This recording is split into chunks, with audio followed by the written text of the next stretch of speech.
What is up, budget billers? My name is Trill, and I have to admit, guys, I was wrong. I did not think that they would hold a vote on the infrastructure package on Friday, but they did, and the bill passed. Yes, guys, yes. The $1.2 trillion bipartisan bill, or the physical infrastructure bill, has passed. So yes, guys, it is official. Congress has finally passed the bipartisan infrastructure package late last night, about 11 p.m. Eastern Standard Time. Now, this package previously passed in the Senate back in August and has been sitting around for months, waiting on the support of the larger stimulus package, which was originally worth $3.5 trillion, but recently got reduced down to just $1.75 trillion.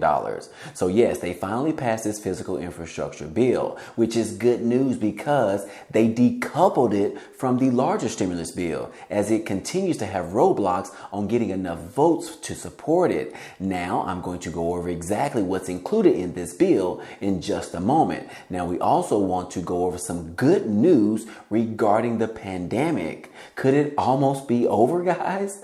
Well, I'm going to tell you all about it in just a moment. But before we get started, you guys already know what to do. If you're interested in the topics today, be so kind and go ahead and hit that like button for us. It really helps out this video. And if you haven't already, go ahead and subscribe to the channel. It's totally free. Now, let's go ahead and jump right back into the video. The United States added 531,000 jobs in October. The U.S. added 531,000 jobs in October, and the unemployment rate dropped by 0.2 percentage points down to 4.6% as the country began to shake off a summer surge of COVID-19, according to some data that was released on Friday by the Labor Department. Now, the October jobs report showed the labor market rebounding after the July emergence of the Delta variant, exceeding economists' expectations. Now, analysts projected the U.S. to gain roughly around 450,000 jobs last month and see the unemployment rate drop to 4.7%. However, policymakers and economists were hopeful that job growth in October would accelerate after falling far short of expectations back in July and in August. The beginning of the Delta surge towards the middle of the summer derailed a labor market that added more than 1 million workers back in June, but optimism rose for stronger October job gains as cases began to fall in September. Now, this is the kind of recovery that we can get when we are not sidelined by the surge in COVID cases. If this is sort of the job growth we will see in the next several months, we are on the solid path. The public health situation needs to be under control for the U.S. labor market to have a sustained economic recovery, said Nick Bunker, the economic research director at Indeed. Now, wages also increased by 4.9% in the year since last October, and average hourly earnings rose by 11 cents, up to $30.96. The U.S. added jobs broadly across the economy, with the hard-hit leisure and hospitality sector leading the pack with 164,000 new workers. Professional and business services added 100,000 jobs, and manufacturing gained 60,000 jobs, and transportation and warehousing added another 54,000 jobs. So yeah, guys, this is some awesome news that we've had these large increases in job gains for the month of October. Now, hopefully we can actually increase those same numbers here in this month of November. Hopefully that we are on the right trajectory to actually keep going up over the next several months. And then we also have some good news about COVID-19 and the pandemic. Things are looking pretty good lately, and the number of infections appear to be going down. Now, the former Food and Drug Administration Commissioner, Scott Gottlieb, said on Friday that he thinks that COVID-19 pandemic in the United States could be over by January, transitioning to a lower level endemic presence. He said, I think the bottom line, though, is that these mandates that are going to be put in place by January the 4th really are coming at the tail end of the pandemic. Now, referring to President Biden's deadline for the vaccine and test mandates for businesses with at least 100 employees, he said that by January the 4th, this pandemic may well be over, at least as it relates to the United States, after we get through the Delta variant wave of infections, and we'll be in more of an endemic phase of this virus. Now, the coronavirus is not expected to disappear entirely entirely, guys, but it could settle into a lower level, constant presence that does not cause the disruption and harm of what we've seen in the past 20 months. Now, in addition to the vaccines, Gottlieb, who is on the board of the Pfizer company, also pointed to the results from the new treatments, including the pill from Pfizer that the company said on Friday that was found to reduce the risk of hospitalizations and deaths from COVID-19 by 89%. Is that really possible? Taking a pill by mouth can reduce the infections of hospitalizations and deaths by 89%? Wow, guys, that's pretty remarkable coming from Pfizer. Now, he also said that once we get through this Delta wave of infections over the course of the next 2 months, he thinks that this is therapeutic and that the other innovations that we've seen coming to the market really mark the end to the pandemic in the United States. We need to think about how we put that victory sign on the side of the White House, he said. But anyways, guys, hey, the wave is not over yet, but the surge of cases fueled by the highly contagious Delta variant has been waning in the recent weeks. But there is still a high number of new cases per day, about 70,000 cases per day, according to the New York Times tracker. And those cases have leveled off over the past few days. Now, there is still more than 1,000 people in the United States dying every day as well from the virus, largely those who have been unvaccinated. So yeah, guys, this is some great news that we could finally be over this pandemic by January, guys. That will put us at about 23 months of dealing with this pandemic in the United States as well as in other countries. So hopefully we are on the tail end of that, and hopefully we can get back to hugging those people that are close to us. And now for some stimulus update news that we have been waiting for. The $1.2 trillion bipartisan bill has finally passed in the House, sending it to the president's desk for his signature. On this vote, the yeas are 228 and the nays are 206. The motion is adopted.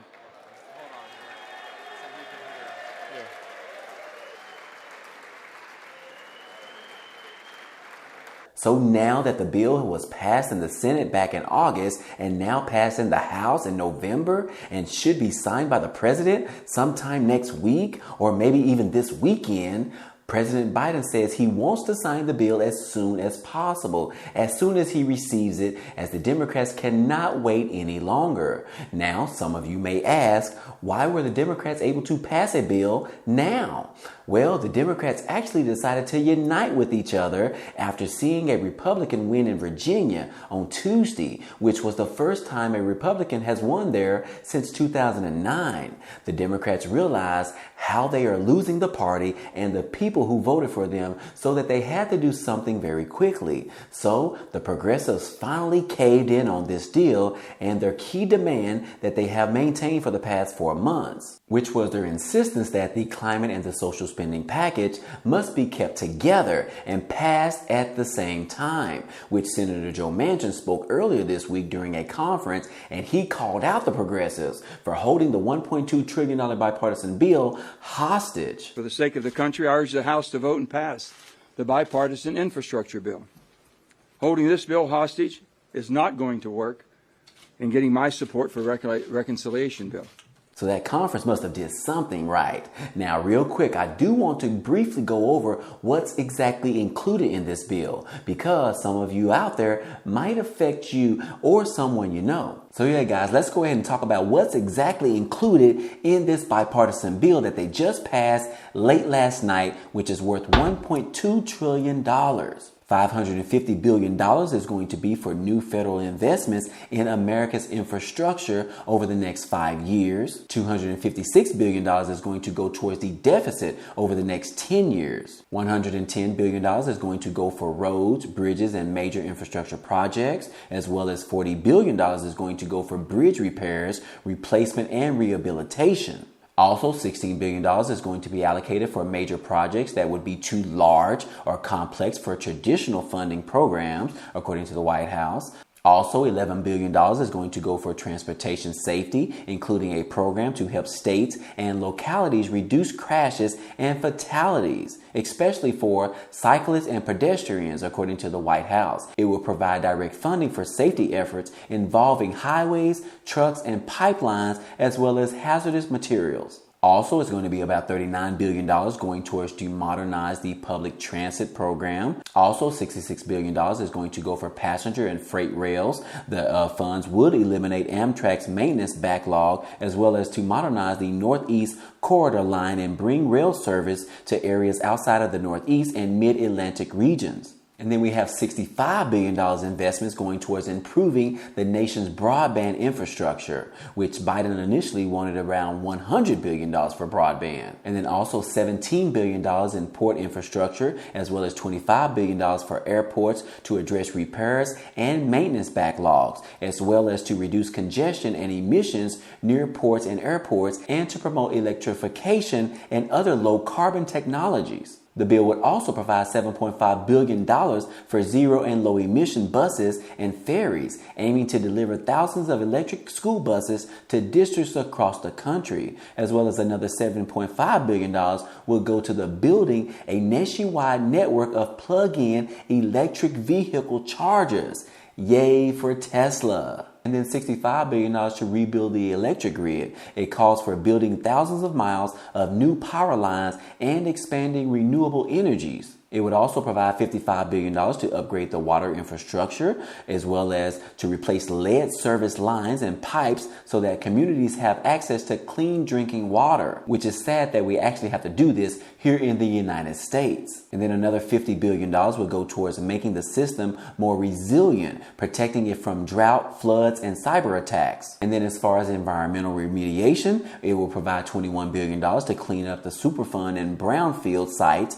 to reclaim abandoned mine lands, and cap orphan gas wells. So yeah, guys, as you can see, there are a ton of things that this bill is going to be used in order to pay for, which all of this is going to be towards the physical infrastructure of the United States, which obviously you guys know, wherever you live at, you know how much we need this, because the government has failed to repair these things in the past. But now that we have this particular administration in office, they are trying to put money towards repairing this country. So all in all, guys, this is some great news that they have passed this $1.2 trillion bipartisan physical infrastructure bill. So now that we can get forward with doing more stuff in the United States. So now that we have the bipartisan bill about to be signed by the president, when can we expect Congress to pass the larger stimulus bill, the $1.75 trillion reconciliation package? Will Joe Manchin be more inclined to support this bill now that the bipartisan bill has been passed?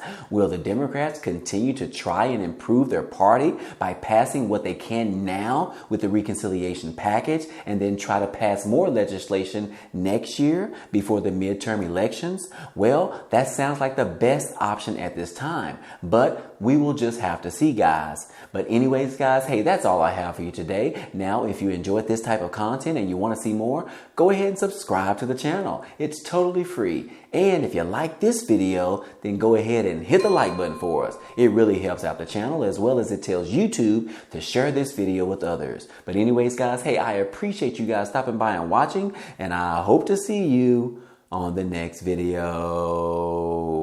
Peace.